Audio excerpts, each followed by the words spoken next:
we all talked about the Lakers versus Thunder, right? I mean, honestly, it looks like the Thunder's just going to sweep them 4-0. I just don't see no other way around, right? But at least you're going to get a decent stat from LeBron James, right? But without Luca or the other guys helping, they're really hoping that Austin Reeves can get something done, or even Kennard can get lucky with those threes again, right? But man, Reeves got cooked in game one, man. I think it went 3 for 16. He had like 8 points. Luca's still out. They need a totally different game plan tonight, right? Um, Not only that, per ESPN tracking, he went like 0 for 10 on contested shots. The first player to do that in a playoff game since Draymond in 2023. This is like the worst Lakers postseason shooting night in like 40 years.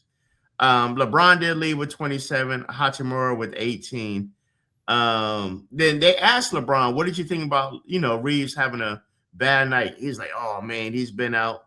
He was out for a while. He just got back. But we'll know he'll make the shots, but it's tough, man. But what do you think about that? Do they need Reeves, Kennard? Like, who do they need to help them to even come remotely close to beating OKC? God, prayer. Yeah, I mean, yeah, I don't think they have anybody on their bench right now that's gonna. I mean, Luka's there, and Luka's out. It looks like he's gonna be out for the series. He's there in street clothes. They traded your boy Davis to get Luka, and the big knock on AD was that he was always out. And, come right. this time of year, you come playoff time, your player that was taking 35, 30 shots a game those last 3 weeks of the season, he's gone. And so it was always untenable when Luka was on that run the last like month of the season where he was averaging like 40 points a game, but he was taking 30 shots a game. It Mm-hmm. always felt untenable to me because I always felt like, well, come playoff time, they're just going to sell out to stop Luka and they're going to make 41-year-old LeBron beat you. And so, but it's even more untenable now that he's actually out. And it looks like the way they talk about it, it looks like he's at least out for the series.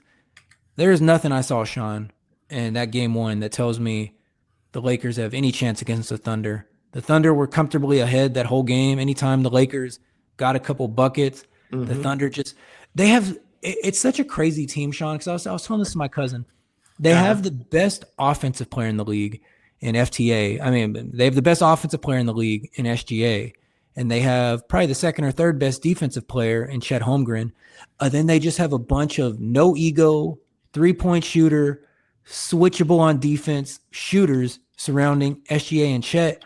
And they're just cruising even without Jalen Williams. So, it makes me worry about what my Spurs are going to have for them come the third round because I still strongly believe it's going to be the Spurs and the Wolves, but I mean the Spurs and the Thunder. But I don't Uh-huh. think I don't think the Lakers have anything for them, especially with a 41-year-old LeBron leading the team with a bunch of misfits.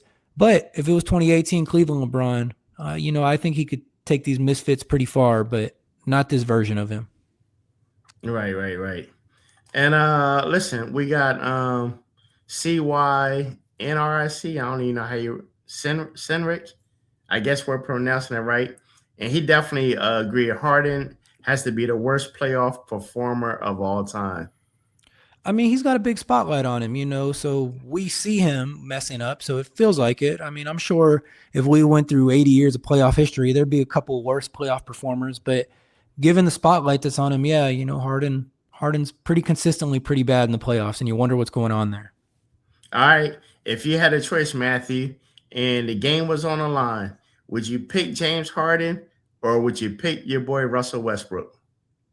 Man, look, man, I don't even like to talk about this because I'm going to say Westbrook, and people are going to say, oh, that's crazy. But I'm talking about prime 2014 to 2017 Westbrook, MVP Westbrook, that was just taking that lottery Thunder team and putting them on his back every night, coming down from 10 with 5 minutes to go.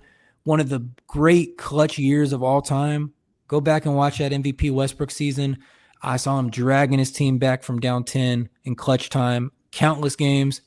I'll take that Westbrook over Harden any day of the week. Okay, okay. All right, look, and let's look at Chet Holmgren also, right? I think he went 24, 12 with 3 blocks. And he's just at age 23 in this playoff debut series, right? Is he already like a top three center in the league, or is OK systems making him look better than he really is?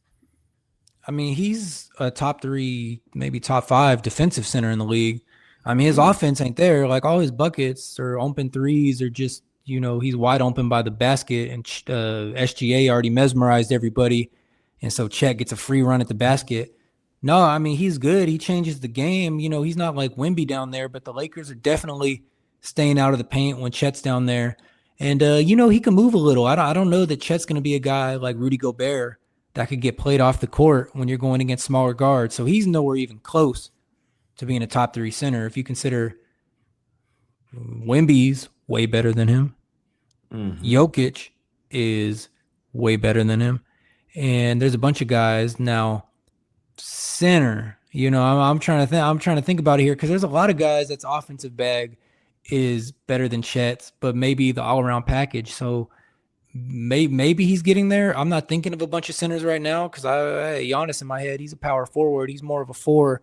So I'm not thinking of the star centers right now, but I don't see Chet at number 3. But I mean, it is impressive, watching him dominate on the defensive end of the floor, and actually getting a chance to watch him. And because a lot of the games I was watching were when he played the Spurs, and they were looking pretty bad in all those games, and they were losing all those games. But he's getting there. But I think if you saw him on another team that didn't have SGA, that wasn't surrounded among just a great defensive shooter, no ego players, I don't know that Chet would look that great on, like if he was on Golden State this year, if he was on Phoenix this year, and you replaced their centers with him. I don't know that he Right. would look that great. But in this system, he's pretty good, and that's good